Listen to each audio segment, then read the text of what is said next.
Friends, आज हम आपके लिए फिर से साइंस के इम्पोर्टेंट क्वेश्चंस लेकर आए हैं। आप सभी का एग्जाम डेट आ चुका है, उसका नोटिफिकेशन आ चुका है। आई होप कि सारे लोग अपना एग्जाम डेट देख चुके हैं एनटीपीसी का, और बहुत सारे स्टूडेंट तैयारी बहुत जोरों से कर चुके हैं, कर भी रहे हैं, कर चुके हैं। सभी लोग सभी तरह के लोग होंगे, तो इस वीडियो को जितने भी लोग देख रहे हैं उसको जरूर देखिएगा, बिल्कुल भी स्किप करके वीडियो को मत देखिएगा, क्योंकि आपकी क्लास काफी इंपॉर्टेंट क्लास है। ठीक है, तो मैं आपको अब डेली क्लासेस जो आपको दे रही हूँ बहुत ही ज्यादा इंपॉर्टेंट क्लासेस हैं, क्योंकि सारे क्वेश्चन बहुत ही ज्यादा सिलेक्टिव क्वेश्चन है। तो बने रहिए हमारे साथ वीडियो के अंत तक। क्वेश्चन नंबर फर्स्ट आपके स्क्रीन के सामने है। क्वेश्चन नंबर फर्स्ट है, निम्नलिखित में से कौन कांच का सबसे महत्वपूर्ण घटक है? ठीक है, इसको आपको बताना है। तो आपका राइट आंसर जो होगा वो ऑप्शन सी, यानी सिलिका। सिलिका जो होता है वो कांच का सबसे महत्वपूर्ण घटक है, तो राइट आंसर क्या हो जाएगा? ऑप्शन सी हो जाएगा। नेक्स्ट क्वेश्चन है आपका क्वेश्चन नंबर सेकंड, पदार्थ का परमाणु सिद्धांत किस वैज्ञानिक ने दिया था? देखिए, यहाँ पर पूछा गया है कि पदार्थ का परमाणु सिद्धांत। परमाणु सिद्धांत की जब हम बात करते हैं तो आपको बताना है जॉन डाल्टन। जॉन डाल्टन जो परमाणु सिद्धांत दिए थे, तो राइट आंसर ऑप्शन सी हो जाएगा। नेक्स्ट क्वेश्चन है आपका, पदार्थ वॉशिंग मशीन किस सिद्धांत पर कार्य करता है? देखिए, वॉशिंग मशीन आप सभी के घर पे है, सभी लोग यूज भी करते हो, लेकिन आपको ये भी पता होना चाहिए कि किस सिद्धांत पर कार्य करता है। तो आपको बताना है अपकेंद्री बल पर। अपकेंद्री बल पर कार्य करता है, राइट आंसर क्या हो जाएगा? आपका ऑप्शन ए। नेक्स्ट क्वेश्चन पे आते हैं। नेक्स्ट क्वेश्चन है, बायोडीजल बनाने में किस वनस्पति का उपयोग किया जाता है? तो बायोडीजल की बात जब की जाए तो आपको बताना है क्या? रतन जोत। रतन जोत का उपयोग किया जाता है बायोडीजल को बनाने में, तो राइट आंसर ऑप्शन सी है। नेक्स्ट क्वेश्चन है, साधारण मानों में गुणसूत्र होते हैं। देखिए, साधारण मानों में गुणसूत्रों की जो संख्या होती है वो कितनी होती है? 46 होती है, इसलिए इसका राइट आंसर क्या बताएंगे आप लोग? ऑप्शन बी, यानी कि गुणसूत्रों की संख्या मानों में 46 होती है, तो राइट आंसर आपका ऑप्शन बी बिल्कुल करेक्ट है। गुणसूत्र की अगर हम बात करते हैं तो गुणसूत्र की खोज किसने की थी? स्टार्चबर्गर ने की थी। किसने की थी? स्टार्चबर्गर ने गुणसूत्र की खोज की थी। नाम किसने दिया था? तो नामकरण जो थे वो किसने किया था? तो आपको बताना वाल्डेयर। ठीक है, वाल्डेयर नामक एक साइंटिस्ट थे जिन्होंने क्या किया था? गुणसूत्र का नामकरण किया था, और स्टार्चबर्गर ने गुणसूत्र की खोज की थी। गुणसूत्र को इंग्लिश में क्या कहते हैं? क्रोमोसोम कहते हैं। ठीक है, तो क्रोमोसोम का जो आपका गुणसूत्र का जो आपका साधारण होता है, ठीक है, साधारण मानों में गुणसूत्रों की जो संख्या होती है वो 46 होती है। नेक्स्ट क्वेश्चन है, सुई के पानी पर तैरने का क्या कारण हो सकता है? देखिए, आपने कभी देखा होगा कि जब आप पानी भर के रखते हो एक टब में और उसमें आप सुई डालते हो, तो सुई जो होता है क्या होता है? पानी में तैरता रहता है। किसके कारण तैरता है? तो आपको बताना है पृष्ठ तनाव के कारण, यानी कि राइट आंसर क्या हो जाएगा? ऑप्शन ए हो जाएगा। नेक्स्ट क्वेश्चन है, मनुष्य का सामान्य रक्त दाब होता है। देखिए, मनुष्य का जो रक्त दाब होता है वो कितना होता है? तो आपको बताना 120 बटे क्या हो जाएगा? 80, यानी कि राइट आंसर क्या हो जाएगा? ऑप्शन सी हो जाएगा। ठीक है, तो 120 बटे 80 mmHg होता है। ठीक है, एचडी मतलब हीमोग्लोबिन। ठीक है, याद रखिएगा, इससे कम ना होना चाहिए ना इससे ज्यादा होना चाहिए। इससे ज्यादा हो गया तो आपकी बीपी हाई हो सकती है, इससे कम हो जाएगा तो बीपी आपकी लो हो सकती है। ठीक है, अगर रक्त दाब की हम बात करते हैं तो आपको बताना है कि रक्त दाब का अध्ययन कहाँ पे किया जाता है? तो सेरोलॉजी में हम रक्त दाब का अध्ययन करते हैं, या फिर आप ये भी कह सकते हो कि हिमेटोलॉजी में रक्त दाब का अध्ययन किया जाता है। सॉरी, रक्त का अध्ययन किया जाता है, रक्त दाब का नहीं, रक्त का। ठीक है, ब्लड प्रेशर का नहीं, ब्लड का अध्ययन। ठीक है, ब्लड का अध्ययन जो होता है वो इसमें होता है, याद रखिएगा आप लोग। ठीक है, तो आपको बता देना इसका राइट आंसर क्या हो जाएगा। डाउट क्लियर हो गया? मैंने ब्लड की बात की है, ब्लड प्रेशर की नहीं। ठीक है, ब्लड प्रेशर का अध्ययन स्फेग्नोमीटर में होता है। ठीक है, और स्फेग्नोमैनोमीटर से ब्लड प्रेशर को मापते हैं। और रक्त की खोज किसने की थी? आपको बताना है रक्त की खोज किसने की थी? कार्ल एंड स्टीनर ने। रक्त की खोज कार्ल एंड स्टीनर ने की थी। ठीक है, रक्त प्रेशर को किससे मापते हैं? स्फेग्नोमैनोमीटर से मापा जाता है। ओके, अच्छा, ब्लड की अध्ययन को क्या कहते हैं? हिमेटोलॉजी या फिर सेरोलॉजी। डाउट क्लियर हो गया? ठीक है, आगे बढ़ते हैं। नेक्स्ट क्वेश्चन क्या है आपका? मानव शरीर की सबसे बड़ी हड्डी कौन सी होती है? देखिए, ये तो नॉर्मल क्लास 1 के बच्चों को भी इसका आंसर पता होता है कि मानव शरीर की जो सबसे बड़ी हड्डी होती है वो कहाँ की हड्डी होती है? जांघ की हड्डी होती है। यानी कि राइट आंसर आपका ऑप्शन ए। और उस हड्डी को हम कहते क्या है आपको बताना, फीमर कहा जाता है।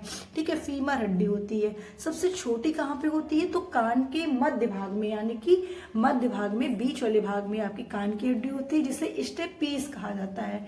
ठीक है, अच्छा, स्टेपीस से आप लोग याद रखिएगा स्टेपीडियस। ठीक है, स्टेपीस से आपको रखना है स्टेपीडियस। ये हमारे शरीर की सबसे छोटी मसल्स होती है। ठीक है, स्टेपीस, स्टेपीडियस, और ये भी ईयर में ही प्रेजेंट होती है। ओके, चलिए आगे बढ़ते हैं। निम्न में से किसमें प्रचुर मात्रा में प्रोटीन पाया जाता है? देखिए, वैसे प्रोटीन आप यहाँ पर देखेंगे तो आपको लगेगा भाई सभी में प्रोटीन पाया जाता है। देखिए, मांस में, दूध में, सोयाबीन में, लेकिन भरपूर मात्रा में जो पाया जाता है वो सबसे ज्यादा प्रोटीन वो सोयाबीन में पाया जाता है। ठीक है, तो सोयाबीन और मूंगफली राइट आंसर है, ऑप्शन सी बिल्कुल करेक्ट आंसर है। ठीक है, आगे बढ़ते हैं।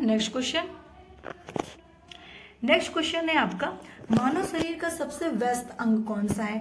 देखिए, सबसे व्यस्त अंग की अगर हम बात करते हैं तो बेचारा हमारा हार्ट है, जो बिल्कुल भी रेस्ट नहीं करता है। अगर वो रेस्ट करने लगे तो आप जीवित नहीं रहोगे। ठीक है, इसीलिए ये रेस्ट नहीं करता है, ना कर सकता है। तो इसीलिए आपको हार्ट को बहुत संभाल के रखना है। संभाल के कैसे रखना है? आप बिल्कुल भी प्रेशर बहुत ज्यादा, मतलब टेंशन मत लो, बहुत प्रेशर मत दो कि ब्लड प्रेशर हाई हो जाए आपका, है ना। तो बिल्कुल भी इसको टेंशन वाली चीजें मत करवाया करो। ठीक है, क्योंकि आपका जो हार्ट होता है भाई, वो अगर रेस्ट नहीं करेगा तो प्रॉब्लम होगी, लेकिन रेस्ट करेगा तो आपको प्रॉब्लम होगी। मतलब हर तरीके की, अगर रेस्ट वो करेगा तो तुमको प्रॉब्लम होगी, रेस्ट नहीं करेगा तो भी तुमको प्रॉब्लम होगी। तो अपने हार्ट को आपको ही सेफ रखना है। ठीक है, अच्छा, हमारा जो हार्ट होता है वो मसल से मिलकर बना होता है। किससे मिलकर बना होता है? मसल से मिलकर बना होता है। एक मिनट रुकिए। हमारा जो हार्ट होता है वो मसल से मिलकर बना होता है, यानी कि मांसपेशियों से मिलकर बना होता है। हमारे हार्ट में कोई भी बोन प्रेजेंट नहीं होती है। ठीक है, इसीलिए हार्ट को हम क्या कहते हैं? हार्ट को हम मस्कुलर ऑर्गन कहते हैं। इसीलिए हार्ट को कौन सा ऑर्गन कहा जाता है मेरे प्यारे स्टूडेंट? Muscular organ. ठीक है, मस्कुलर ऑर्गन हम इसीलिए कहते हैं क्योंकि आपका हार्ट मसल से मिलकर बना होता है। ठीक है, अच्छा, आप हार्ट आप किस कलर का होता है भाई? लाइट पिंक कलर का होता है, या फिर आपको अगर रेड कलर का होता है तो रेड कलर का क्यों होता है? क्योंकि उस मसल्स में प्रोटीन पाई जाती है। कौन सी प्रोटीन पाई जाती है? मायोग्लोबिन प्रोटीन पाई जाती है। और ग्लोबिन का मतलब ही होता है रेड, क्योंकि ग्लोबिन प्रोटीन जो होती है वो रेड होती है। ठीक है, तो इसीलिए आपका हार्ट किस कलर का दिखता है? रेड कलर का दिखता है, क्योंकि हार्ट के अंदर तो चारों ओर मसल्स है, तो मसल्स जिस कलर का दिखेगा उसी कलर का आपका हार्ट दिखेगा। डाउट क्लियर हुआ? ठीक है, तो इस चीज को आपको याद रखना है। अच्छा, उसके अलावा हार्ट की बात करते हैं तो हार्ट का अध्ययन कहाँ पे किया जाता है? तो कार्डियोलॉजी में हार्ट का अध्ययन किया जाता है। कहाँ पे करते हैं? कार्डियोलॉजी में करते हैं। हार्ट में कितने चैम्बर होते हैं? तो हार्ट में 4 चैम्बर होते हैं। इसका वेट कितना होता है? तो 300 से 350 ग्राम का वेट होता है हार्ट का। ठीक है, याद रखिएगा, या आप 300 ग्राम का भी कह सकते हो, लेकिन फीमेल की जब बात करोगे तो 250 ग्राम का हार्ट होता है। ठीक है, उसका वेट जो होता है हार्ट का। ओके, हार्ट के चारों ओर के जो आवरण होता है, यानी कि जो आपका हार्ट होता है तो उसके चारों ओर के जो आवरण होते हैं, उस आवरण को हम क्या कहते हैं? पेरिकॉर्डियम कहते हैं। इसको रिमूव कर देते हैं हम लोग, है ना। चलिए, इस क्या कहते हैं? हार्ट के चारों ओर के आवरण को क्या कहा जाता है? तो पेरिकॉर्डियम कहा जाता है। पेरिकॉर्डियम कहा जाता है, याद रखेंगे आप लोग। सर्दी बहुत तेज हो गई हमें। ठीक है, चलिए, पेरिकॉर्डियम कहते हैं हार्ट के चारों ओर के आवरण को। ठीक है, अच्छा, उसके अलावा हम यहाँ पे बात करते हैं फेफड़े की। फेफड़े को इंग्लिश में क्या कहते हैं? लंग्स। और लंग्स का अध्ययन को क्या कहा जाता है? तो आपको बताना है पल्मोनरीलॉजी।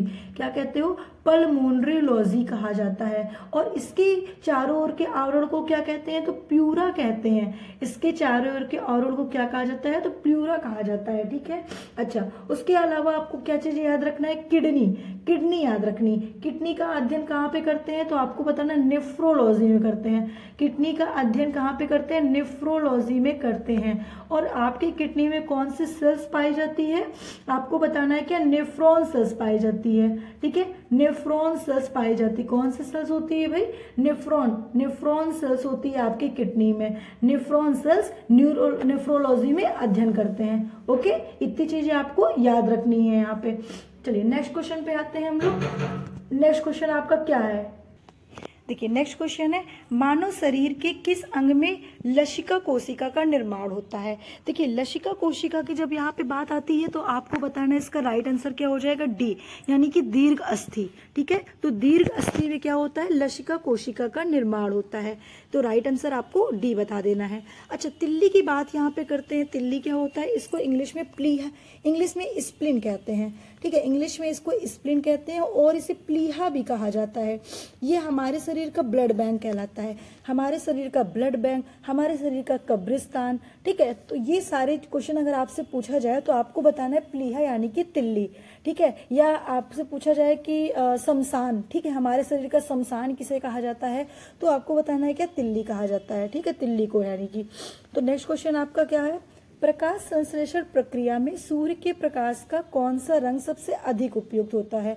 तो सबसे अधिक कौन सा होता है, रेड होता है। तो राइट आंसर क्या बताएंगे, ऑप्शन ए। नेक्स्ट क्वेश्चन है, सेक्स हार्मोन्स किसके द्वारा स्रावित होता है। देखिए सेक्स हार्मोन्स कौन सी ग्रंथि के द्वारा स्रावित होता है तो आपको बताना है एड्रिनल ग्रंथि के द्वारा। एड्रिनल ग्रंथि के द्वारा सेक्स हार्मोन स्रावित होता है।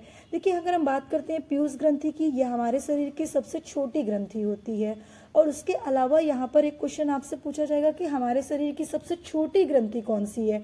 तो छोटी ग्रंथि तो पीयूष ग्रंथि है। और पीयूष ग्रंथि को हम और किस नाम से जानते हैं तो आपको बताना है मास्टर ग्रंथि। मास्टर ग्रंथि कहा जाता है इसे। उसके अलावा इसे हम लोग क्या कहते हैं, एक मिनट भाई, मास्टर ग्रंथि कहते हैं और पिट्यूटरी ग्रंथि भी कहते हैं। ठीक है, याद रखिएगा, पीयूष ग्रंथि को पिट्यूटरी ग्रंथि कहा जाता है, मास्टर ग्रंथि भी कहा जाता है। क्यों कहा जाता है मास्टर ग्रंथि, क्योंकि ये सारी ग्रंथि को क्या करती है, कंट्रोल करने का काम करती है। ठीक है, और ये होती कहाँ पे है तो आपके ब्रेन में होती है। कहाँ पे होती है मेरे प्यारे स्टूडेंट, ब्रेन में होती है। और ब्रेन में होती है, किस आकार की होती है तो आपको बताना, मटर के आकार के होती है, मटर के दाने की आकार की होती है आपकी पीयूष ग्रंथि। ठीक है, अगर हम ब्रेन की बात यहाँ पे कर रहे हैं तो ब्रेन का अध्ययन कहाँ पे किया जाता है तो आपको बताना है क्या, न्यूरोलॉजी में। ब्रेन का अध्ययन आप लोग कहाँ करते हैं, न्यूरोलॉजी में करते हैं। ब्रेन में कौन सी कोशिका पाई जाती है तो आपको बताना है कि ब्रेन में जो कोशिका पाई जाती है, कौन सी कोशिका होती है ब्रेन में, आपको बताना है क्या भाई, न्यूरॉन सेल्स होती है। कौन सी सेल्स, न्यूरॉन सेल्स होती है। न्यूरॉन सेल्स आपके ब्रेन में पाई जाती है। और ये हमारे शरीर की सबसे लार्जेस्ट कोशिका होती है। हमारे शरीर की पूछा गया है ना, शरीर की सबसे लार्जेस्ट कोशिका न्यूरॉन सेल्स ही होती है, यानी तंत्रिका कोशिका होती है। लेकिन अगर पूछा जाए आपसे पूरे यूनिवर्स की सबसे बड़ी कोशिका कौन सी होती है तो आपको बताना ऑस्ट्रिच एग, यानी कि शुतुरमुर्ग के अंडे में सबसे बड़ी कोशिका होती है पूरे यूनिवर्स में। लेकिन शरीर में पूछा जाए तो आपको केवल न्यूरॉन्स की बात कर देना है। ठीक है, अच्छा चलिए बात करते हैं नेक्स्ट क्वेश्चन की। इंसुलिन क्या है, देखिए इंसुलिन एक हार्मोन्स होता है। ठीक है, इंसुलिन क्या है, इंसुलिन एक हार्मोन्स होता है जो किस सेल से स्रावित होता है ये आपको बताना है। मैं 3 सेल का नाम बताती हूँ और तीनों सेल्स में एक सेल्स होते हैं जिससे ये जो इंसुलिन होता है वो स्रावित होता है। तो ये कौन से सेल से स्रावित होता है, अल्फा गामा बीटा। ये आपको बताना है कि अल्फा से कि गामा से कि बीटा से, तीनों में से कौन सी कोशिका है जिससे इंसुलिन स्रावित होता है। ठीक है, इंसुलिन की जब आपकी बॉडी में कमी हो जाती है तो मधुमेह यानी कि डायबिटीज हो जाता है। ठीक है, अच्छा विटामिन की बात करते हैं। विटामिन की खोज किसने की थी तो विटामिन की खोज किसने की थी आपको क्या बताना है, क्या बताएंगे आप लोग। ठीक है, हॉकिंग्स ने। ठीक है, हॉकिंग्स जो थे वो विटामिन की खोज की थी और इसका नामकरण किसने किया था तो आपको बताना है फंक ने इसे नाम दिया था कि एक विटामिन है। ओके, चलिए आगे बढ़ते हैं। पादप वृद्धि हार्मोन्स जिब्रेलिन को किससे निकाला जाता है। देखिए पादप वृद्धि हार्मोन्स की जब बात आती है तो आपको बताना है ऑप्शन ए कवक से निकाला जाता है। कवक की खोज किसने की थी आपको बताना है माइकेली ने कवक की खोज की थी। किसने की थी प्यारे स्टूडेंट, माइकेली ने की थी। अच्छा, कवक का अध्ययन कहाँ पे किया जाता है तो माइकोलॉजी में। ठीक है, ये वाई है भाई, माइकोलॉजी में हम कवक का अध्ययन करते हैं। ठीक है। अच्छा, विषाणु का अध्ययन कहाँ पे करते हैं? विषाणु को इंग्लिश में वायरस कहा जाता है और वायरस का अध्ययन कहाँ पे किया जाता है? वायरोलॉजी में किया जाता है। कहाँ पे बताओगे? वायरोलॉजी बताओगे।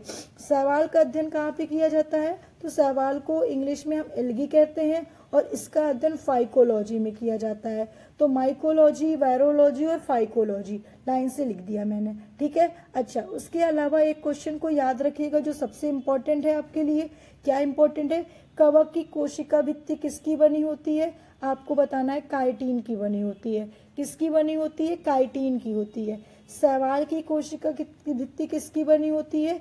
तो आपको बताना है सेलुलोज की बनी होती है। किसकी प्यारे स्टूडेंट? सेलुलोज की बनी होती है, ठीक है। विषाणु क्या है आपसे पूछा जाए तो आपको बता देना है लिविंग नॉन लिविंग, यानी कि सजीव और निर्जीव के बीच की कड़ी है विषाणु, ठीक है। विषाणु को दोनों के बीच की कड़ी माना जाता है। डाउट क्लियर हो गया सब कुछ? अच्छा, विषाणु से एक क्वेश्चन और याद रखिएगा। विषाणु की खोज किसने की थी?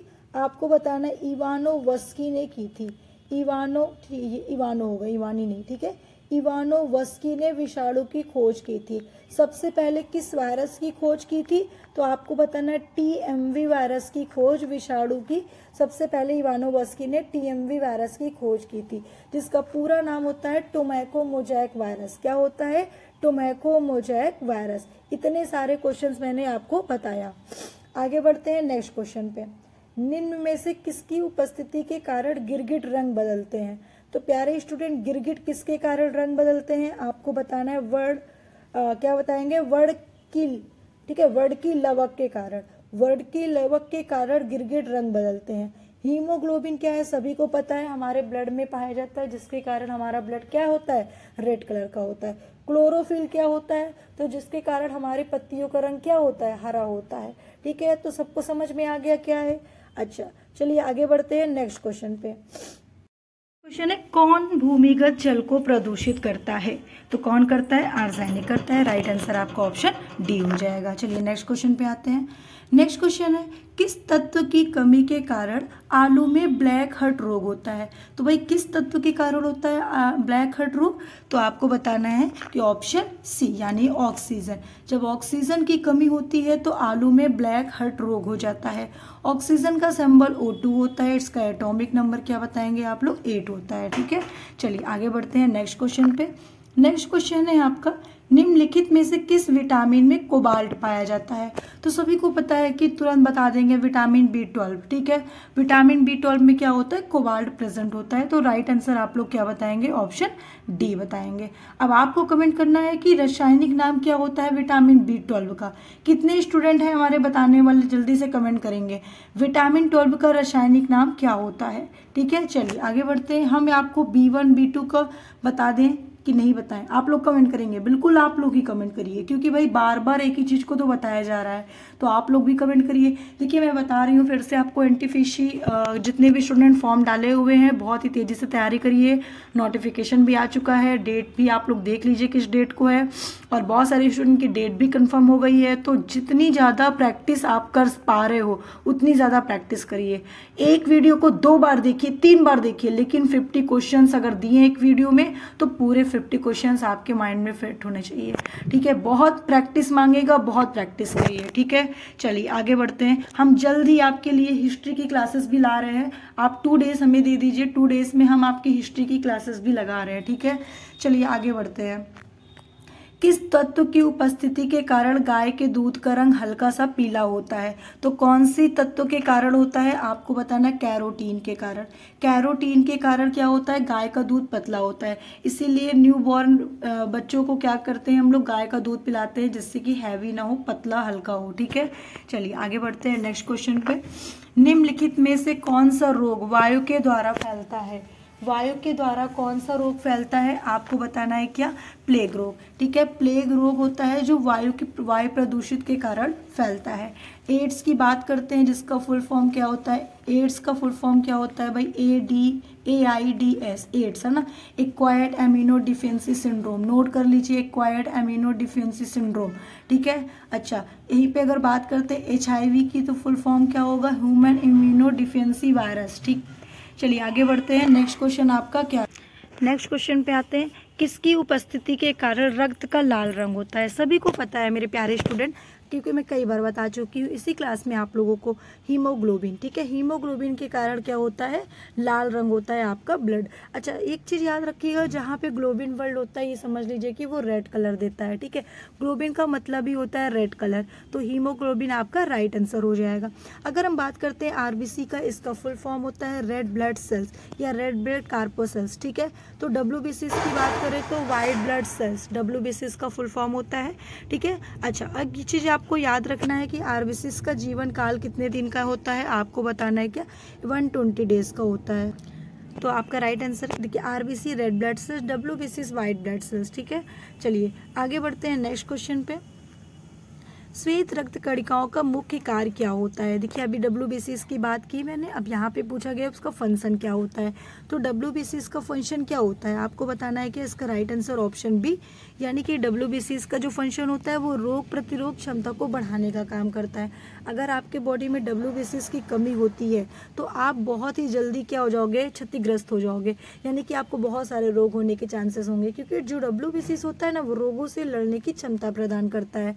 और अगर आपके बॉडी में डब्ल्यूबीसी की कमी होगी तो लड़ने की क्षमता नहीं रहेगा, तुरंत आपके बॉडी में बैक्टीरिया, वायरस, फंगस सब इंटर कर जाएंगे। ठीक है, तो राइट आंसर आपका ये हो जाएगा। ऑक्सीजन का परिवहन ये आरबीसी का फंक्शन होता है, और रोगों से क्षमता को बढ़ाना ये डब्ल्यूबीसी का फंक्शन होता है। आगे बढ़ते हैं, एक भारी नाभिक के दो हल्के नाभिकों में टूटने की प्रक्रिया को क्या कहा जाता है? तो एक भारी नाभिक के दो हल्के टूटने की प्रक्रिया को हम क्या कहते हैं? नाभिकीय विखंडन कहते हैं, इसलिए राइट आंसर ऑप्शन बी हो जाएगा। नेक्स्ट क्वेश्चन है, पेड़ पौधों को खाना तैयार करने की प्रक्रिया क्या कहलाती है? देखिए, पेड़ पौधों को खाना तैयार करने की जो प्रक्रिया होती है उसे हम क्या कहते हैं? फोटोसिंथेसिस कहा जाता है। क्या बोलोगे? फोटोसिंथेसिस, जिसे हिंदी में प्रकाश संश्लेषण कहा जाता है। चलिए आगे बढ़ते हैं नेक्स्ट क्वेश्चन पर। कौन हमारी आंखों में प्रवेश करने वाली प्रकाश की मात्रा को नियंत्रित करता है? यहाँ पर देखिए पूछा गया कि कौन करता है, तो आप क्या बताएंगे आप लोग? ठीक है, कौन करता है? तो राइट आंसर आप लोग को बताना है आइरिस। आइरिस होता है जो आंखों में प्रवेश करने वाली प्रकाश को नियंत्रित करने का काम करता है।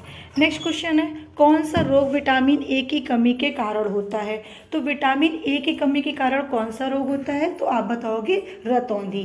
ठीक है, रतौंधी रोग जो होता है वो विटामिन ए की कमी के कारण होता है। वहीं पर बेरी की बात करें तो विटामिन बी के कारण होता है, यानी B1 के कारण। B1 के कारण क्या होता है? बेरी होता है। विटामिन ए का रासायनिक नाम क्या होता है? तो आपको बताना है रेटिनॉल। क्या बताएंगे? रेटिनॉल विटामिन ए होता है, और थायमीन जो होता है वो विटामिन बी होता है। ठीक है, थायमीन विटामिन बी होता है। नेक्स्ट क्वेश्चन पे आते हैं, इंसुलिन किसके द्वारा उत्पादित होता है? देखिए, अभी आप लोगों को मैंने बताया था इंसुलिन की कमी से डायबिटीज होता है। अब पूछा जा रहा है कि इंसुलिन किसके द्वारा उत्पादित होता है ना? किसके द्वारा उत्पादित होता है इंसुलिन? तो आप लोग बताओगे क्या? ऑप्शन डी, अग्नाशय के द्वारा। अब कहोगे मैम ये अग्नाशय के द्वारा कैसे हो सकता है? आपने बताया था कि कोशिका के द्वारा होता है। मेरे प्यारे स्टूडेंट, अग्नाशय में ही वो कोशिका पाई जाती है। ठीक है, अग्नाशय में ही कोशिका, अल्फा कोशिका पाई जाती है जो इंसुलिन को गामा कोशिका पाई जाती है, बीटा। ठीक है, कोशिका पाई जाती है। मैंने बताया था ना कि 3 कोशिका पाई जाती है, अल्फा, गामा, बीटा। मैंने आंसर बताना नहीं चाहती थी लेकिन बताना पड़ा। मैंने आपसे क्वेश्चन पूछा था कि कौन सी कोशिका होती है जिसके कारण इंसुलिन स्रावित होता है, तो आपको बताना है भाई। ठीक है, मैंने आंसर इसलिए क्लियर नहीं किया। ठीक है, आपको बताना है अग्नाशय में ही वो तीनों सेल्स पाई जाती हैं, और तीनों सेल्स से ही एक सेल्स होती है जो क्या करती है? आपकी इंसुलिन को स्रावित करती है। तो आपको यहाँ पे आंसर देना है ऑप्शन डी। अगर सेल्स का नाम होता तब आप इसके अकॉर्डिंग आंसर देते, लेकिन अग्नाशय दिया है तो अग्नाशय में ही सेल्स पाई जाती है, और सेल्स से ही जो होती है वो इंसुलिन स्रावित करती हैं। ठीक है, तो आपका राइट आंसर ऑप्शन डी हो जाएगा। नेक्स्ट क्वेश्चन पे आते हैं, दूध का धवल रंग किसकी उपस्थिति के कारण होता है? देखिए, दूध का जो धवल रंग होता है वो किसके कारण होता है? आपको बताना है केसिन के कारण होता है। केसिन के कारण क्या होता है? दूध का धवल रंग होता है, यानी कि जो दूध का कलर होता है, ठीक है, तो वो केसिन के कारण होता है। ठीक है, कैरोटीन क्या है? कैरोटीन जैसे कि गाजर का नारंगी रंग। ठीक है, गाजर का नारंगी रंग कैरोटीन के कारण होता है। टमाटर का लाल रंग लाइकोपेन के कारण होता है। ठीक है, और लैक्टोज क्या है? लैक्टोज से दूध मीठा होता है। ठीक है, चलिए आगे बढ़ते हैं नेक्स्ट क्लास पे। क्लोरोफिल में कौन सी धातु उपस्थित होती है? ठीक है, क्लोरोफिल में कौन सी धातु उपस्थित होती है? आपको बताना है मैग्नीशियम। ठीक है, मैग्नीशियम जो है वो किस में उपस्थित होती है? क्लोरोफिल में होती है। इसका एटॉमिक नंबर क्या हो जाएगा? Mg इसका सिंबल हो जाएगा, एटॉमिक नंबर 12 हो जाएगा। ठीक है, मैग्नीशियम। नेक्स्ट क्वेश्चन पे आते हैं। नेक्स्ट क्वेश्चन है यहाँ पे, चलिए नेक्स्ट क्वेश्चन, कोशिका की आत्महत्या थैली किसे कहा जाता है? देखिए, कोशिका की जो आत्महत्या थैली होती है उसे हम लाइसोसोम कहते हैं। लाइसोसोम को ही कोशिका की आत्महत्या थैली या सुसाइडल बैग कहा जाता है। ठीक है, ये जो लाइसोसोम होता है ना, उसमें हाइड्रोक्लोरिक एसिड पाया जाता है, जो क्या करता है, जो डेड सेल्स को, डैमेज सेल्स को डाइजेशन कराने का काम करता है, हटाने का काम करता है। ठीक है, अच्छा, लाइसोसोम की खोज किसने की थी? तो आपको बताना है लाइसोसोम की खोज जिसने की थी।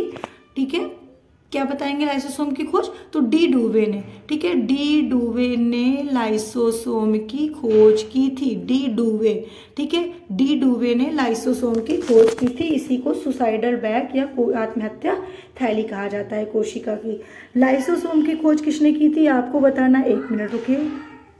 ठीक है, अगर बात करते हैं राइबोसोम की, तो राइबोसोम की खोज किसने की थी? आपको बताना है पैलाडे ने। पैलाडे ने क्या किया था? लाइसोसोम की खोज की थी।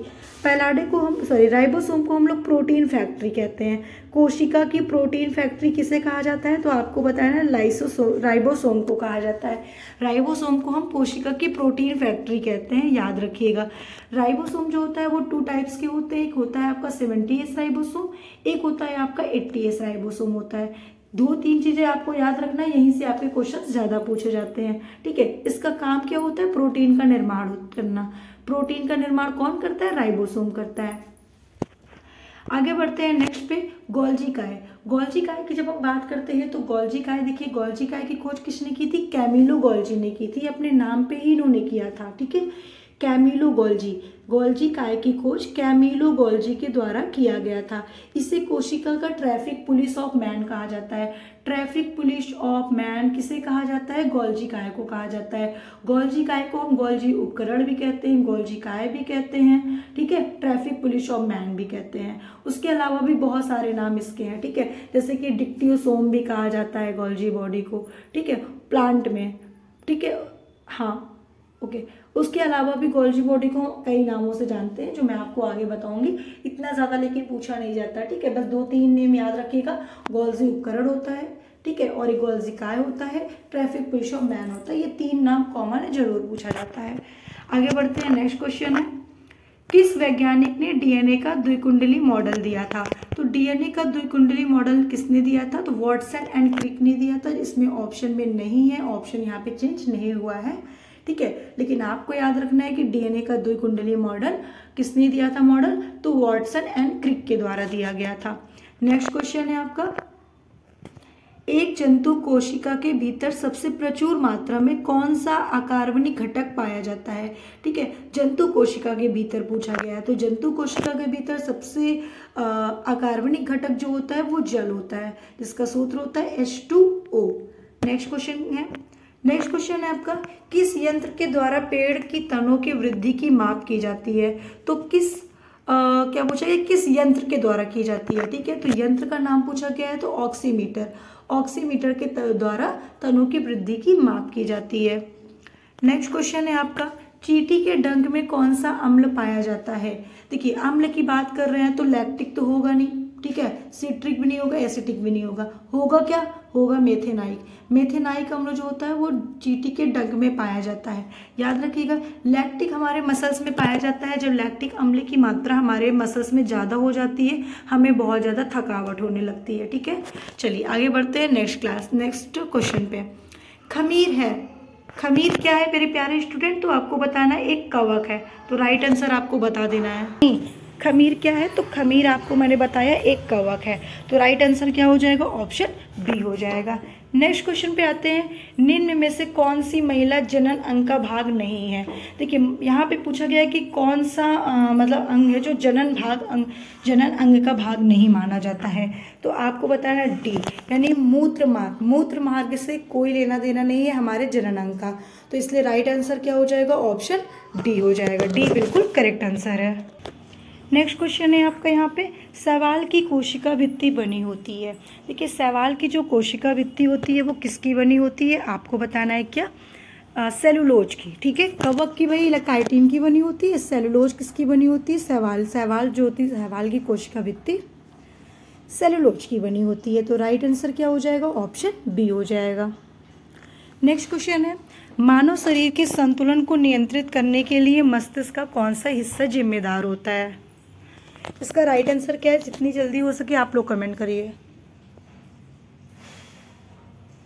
ठीक है, मानव शरीर के संतुलन को नियंत्रित करने के लिए मस्तिष्क का कौन सा हिस्सा जिम्मेदार होता है, आपको बताना है सेरिबैलम। ठीक है, right answer option B. Next question है यहाँ पे, नहीं देखिए ये आपका रिपीटेड क्वेश्चन है, मैं इससे पहले की क्लास में भी आपको बताई थी, बहुत सारे वन लाइनर क्वेश्चन था, मैं बार बार इसी चीज को बता रही हूँ जिससे कि आपके क्वेश्चन एकदम रट जाए। ठीक है, मैं यहाँ पे आपको पढ़कर नहीं सुनाऊंगी, पढ़कर आपको नहीं बताऊंगी, आप लोग देखिए और अपने से पढ़िए, थोड़ा सा वीडियो को रोकिए और इसको फिर से रेट करिए। मैं बार बार इसको रेट नहीं कर रही हूँ, ठीक है, जिससे कि आपको मैं आगे पढ़ा सकूँ और आप लोग इसे स्किप करके और बिल्कुल एक बार पढ़िएगा, आपको रिवीजन भी हो जाएगा और साथ में आपको याद भी हो जाएगा। चलिए क्वेश्चन नंबर नेक्स्ट पे आते हैं। नेक्स्ट क्वेश्चन क्या है, इनमें से पौधों की कौन सी संरचना प्रक्षेपण के लिए उत्तरदायी है। प्रक्षेपण के लिए जब पूछा जा रहा है तो आपको आंसर बता देना है, इसका राइट आंसर क्या हो जाएगा, छाल हो जाएगा। तो right answer option C. Next, मानव शरीर का औग्रावृद्धंत्र किसका भाग है, तो औग्रावृद्धंत्र की बात कर रहे हैं तो बड़ी आंत का भाग है। तो राइट आंसर क्या, ऑप्शन ए, जिससे हम क्या बोलते हैं, लार्ज इंटेस्टाइन बोला जाता है। नेक्स्ट है, आंखों के रंग के लिए उत्तरदायी रंजक कहाँ उपस्थित होता है, किसमें उपस्थित होता है, आंख की पुतली में। राइट आंसर क्या हो जाएगा, ऑप्शन बी। तो बिल्कुल करेक्ट आंसर है आपका ऑप्शन बी। नेक्स्ट क्वेश्चन है आपका, निम्नलिखित में से कौन सा रोग आयोडीन की कमी के कारण होता है। देखिए आपको पता है इंसुलिन की कमी के कारण मधुमेह होता है, तो वहीं पे आयोडीन की कमी के कारण क्या होता है, घेंगा होता है। तो राइट आंसर क्या बताएंगे, ऑप्शन ए बताएंगे। नेक्स्ट है, आर्क्योप्टोरिक्स किन वर्गों के प्राणियों के बीच योजक कड़ी है। ये क्वेश्चन मैंने इससे पहले की क्लास में आपसे एक लास्ट क्वेश्चन पूछा था, इसका आंसर सभी को देना है। आज जितने स्टूडेंट नहीं दिए हैं वो भी देंगे और जो दिए हैं वो भी देंगे। इसका राइट आंसर क्या है, ये मैंने आपसे लास्ट में एक क्वेश्चन दिया था जो मैं आपको कहा था कि आपको बताना है और आपको फिर बताना है। इसका राइट आंसर क्या होगा, जल्दी बताइएगा। मानव शरीर की सबसे बड़ी मिश्रित स्रावित ग्रंथि कौन सी है। देखिए मिश्रित स्रावित ग्रंथि की जब बात करें तो ऑप्शन सी बता दीजिए, अग्नाशय। अग्नाशय जो होता है वो मिश्रित स्रावित ग्रंथि होती है। ठीक है, अच्छा यहाँ पर यकृत है, यकृत हमारे शरीर की सबसे बड़ी ग्रंथि होती है। और मिश्रित में कौन सी होती है, तो मिश्रित में थायराइड होती है। नेक्स्ट है, पीयूष ग्रंथि मानव शरीर में कहाँ उपस्थित होती है। अभी मैंने आपको बताया था ना, पीयूष ग्रंथि को मास्टर ग्रंथि और पिट्यूटरी ग्रंथि कहा जाता है। हमारे शरीर की सबसे छोटी ग्रंथि होती है, मटर के दाने के समान होती है और कहाँ पे होता है, ब्रेन में होती है। ठीक है, तो ये आपका हो गया। नेक्स्ट क्वेश्चन है आपका, नेक्स्ट एंड लास्ट क्वेश्चन, स्तनधारियों में सबसे बड़ी ग्रंथि कौन सी होती है। देखिए फिर से पूछ लिया, स्तनधारियों में सबसे बड़ी ग्रंथि आपको मैंने अभी बताया यकृत होती है। ठीक है, यकृत स्तनधारियों में होती है, वो मिश्रित नहीं होती है। ठीक है, मिश्रित में पूछा जाए तो थायराइड बताएंगे आप लोग। नेक्स्ट क्वेश्चन आपके लिए फिर से क्वेश्चंस मैं लेकर आई हूँ, देखिए आपके लिए फिर से लेकर आ गई। मैं बार बार इसी क्वेश्चन को क्यों पूछ रही हूँ भाई, क्योंकि आपको रट जाना चाहिए। मेरे प्यारे स्टूडेंट, जितने स्टूडेंट इसका आंसर नहीं दिए जरूर दीजिएगा, मैं बार बार कह रही हूँ, एकदम रट लीजिए इस क्वेश्चन का आंसर। चलिए नेक्स्ट पे हम आपके लिए फिर से बहुत ही अच्छा 50 क्वेश्चंस लाएंगे और बहुत जल्द आपके लिए हिस्ट्री की क्लासेस लाएंगे। जितने स्टूडेंट इस वीडियो को देख रहे हैं, चैनल को सब्सक्राइब, वीडियो को लाइक एंड शेयर करना बिल्कुल भी नहीं भूलना आपको।